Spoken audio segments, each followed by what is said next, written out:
नमस्कार, मैं हूं जैनिश मसीह और आपका स्वागत है पब्लिक एशिया न्यूज में। यूक्रेन युद्ध में लगे प्रतिबंधों के बाद भी अंदर खाने चीनी कर रहा है रूस की मदद। क्या चीन रूस को दे रहा है हथियार? ये सवाल सबके मन में उठ रहा है। बता दें कि बीजिंग में हुई एक मुलाकात के दौरान रूस के राष्ट्रपति व्लादिमीर पुतिन और चीन के राष्ट्रपति शी जिनपिंग ने दोनों देशों के बीच मजबूत रिश्तों की सराहना की है। फरवरी 2022 में यूक्रेन पर हुए रूस के आक्रमण के बाद ये दोनों नेताओं के बीच ये चौथे दौर की मुलाकात है।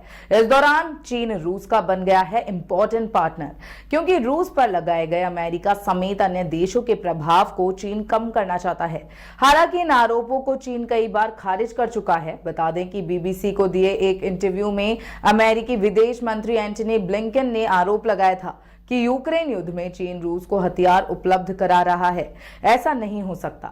हालांकि चीन पर आरोप है कि वो रूस को जरूरी टूल्स और इक्विपमेंट्स मुहैया करा रहा है और इससे रूस को युद्ध में इस्तेमाल हो रहे भारी हथियारों के निर्माण में मदद मिल रही है। ब्लिंकन ने कहा कि और हथियार, टैंक, बख्तरबंद गाड़ियों और मिसाइलों को बनाने में इन उपकरणों से रूस को काफी मदद मिलती है। करीब 70% मशीन टूल और 90% माइक्रो इलेक्ट्रॉनिक जो रूस इंपोर्ट करता है वो चीन से ही आते हैं। अभी हाल ही में मई में अमेरिका ने चीन और हांगकांग स्थित 20 कंपनियों पर निशाना लगाते हुए प्रतिबंधों की घोषणा की थी। आपको बता दें कि अमेरिका के मुताबिक इनमें से एक कंपनी ड्रोन बनाने के उपकरण निर्यात करती है, जबकि अन्य कंपनियां ऐसे टेक्निकल प्रोडक्ट्स रूस भेज रही है जिनसे रूस को अमेरिकी और पश्चिमी देशों के प्रतिबंधों को नजरअंदाज करने में मदद मिल रही है। जबकि चीन व्यापारिक दृष्टि से अपना बचाव करते हुए कहता है कि वो रूस को घातक हथियार नहीं बेच रहा है और विवेकपूर्ण रूप से नियमों और कानूनों के मुताबिक दोहरे इस्तेमाल की वस्तुओं का एक्सपोर्ट करता है। आपको बता दें कि थिंक टैंक कार्नेगी एंडाउमेंट के चीन के कस्टम डेटा के विश्लेषण के मुताबिक चीन हर महीने लगभग $30 करोड़ कीमत के ऐसे उपकरण रूस भेजता है जिनका दोहरा इस्तेमाल किया जा सकता है, यानी इन्हें कमर्शियली या सेना के इस्तेमाल में लाया जा सकता है। इसमें कहा गया कि सूची में वो उपकरण भी शामिल हैं जिन्हें अमेरिका ने उच्च प्राथमिकता के रूप में नामित किया है और जो ड्रोन से लेकर टैंक जैसे हथियार बनाने के लिए जरूरी हैं। वहीं ब्रिटेन स्थित थिंक टैंक RUSI ने चीन की खुफिया सैटेलाइटों के यूक्रेन के मोर्चों की खुफिया जानकारियों जुटाने के लिए संभावित इस्तेमाल को लेकर भी आशंका जाहिर की है। पश्चिमी देशों के रूस पर प्रतिबंध लगाने के बाद चीन रूस के लिए कारों, कपड़ों और कच्चे माल के साथ साथ कई अन्य उत्पादों का सबसे बड़ा निर्यातक बन गया है। एक आकलन के मुताबिक 2023 में चीन और रूस के बीच कारोबार $240 अरब तक पहुंच गया था, जो 2021 के मुकाबले 64% ज्यादा था। रूस के यूक्रेन पर आक्रमण करने के बाद दोनों के बीच कारोबार में यह बदलाव देखा गया है। पिछले साल 2023 में रूस ने चीन से $111 अरब का सामान आयात किया और चीन को $129 अरब का सामान निर्यात किया। पुतिन और जिनपिंग दोनों ने ही दोनों देशों के बीच बढ़ रहे कारोबार की सराहना की है। दोनों नेताओं ने इस बात पर भी जोर दिया है कि अब दोनों देशों के बीच अमेरिकी डॉलर के बजाय 90% कारोबार एक दूसरे की अपनी मुद्रा में हो रहा है। पुतिन ने यह भी कहा कि वो रूस में चीन के कार निर्माताओं का स्वागत करते हैं। पुतिन ने यह ऐलान अमेरिका के चीन के इलेक्ट्रिकल कार निर्माताओं पर टैक्स में 100% यानी 4 गुना वृद्धि करने के फैसले के बाद किया है।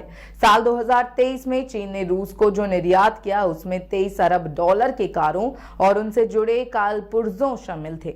इससे साल भर पहले ये निर्यात सिर्फ $6 अरब का था।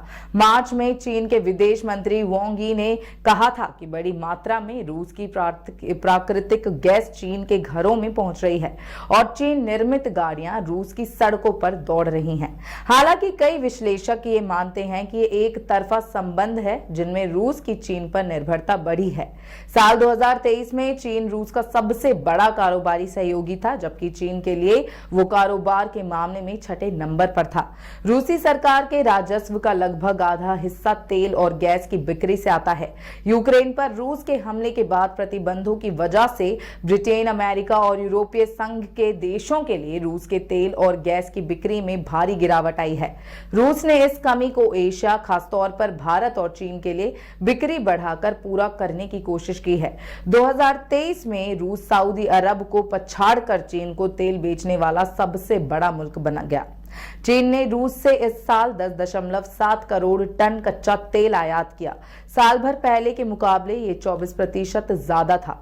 यूरोपीय संघ और ऑस्ट्रेलिया के साथ मिलकर विकसित अर्थव्यवस्थाओं के समूह G7 ने समुद्र के रास्ते हो रहे तेल व्यापार से होने वाली कमाई को सीमित करने की कोशिश में उसकी कीमतें सीमित करने की कोशिश की है। हालांकि चीन रूस से क्रूड ऑयल को तय की गई एक सीमा से अधिक दाम पर खरीदता रहा है। आपको बता दें कि भारत ने भी रूस के साथ दशकों से जारी अपने संबंधों को बरकरार रखा है।